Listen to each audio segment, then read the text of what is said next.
Hi there. We've just finished Thanksgiving, and I hope you had a blessed Thanksgiving.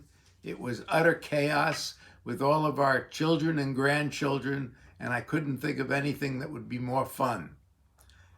This past week, I had the honor of making a video interview with Dr. Tom McCauley of Fort Lauderdale, Florida, and Dr. Joseph Nemeth of Southfield, Michigan, two of my closest colleagues. The topic was the use of the microscope in diagnosing and treating periodontal disease. You may know that we do this constantly in the office. However, across the country, the vast majority of periodontists do not do this. It allows us to see what's going on, and it allows you to see the improvement in your condition as treatment goes along.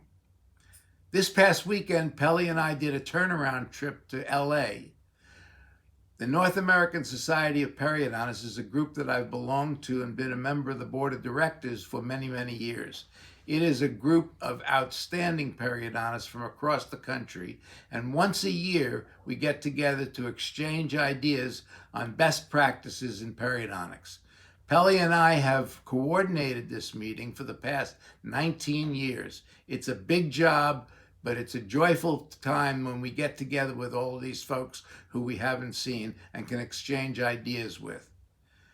I want to wish you the best for the holiday, a safe holiday, a happy holiday, a healthful holiday, and I want you to go into the new year with the hopes that we'll be soon without COVID. I wish you and your family the best and look forward to seeing you in the new year.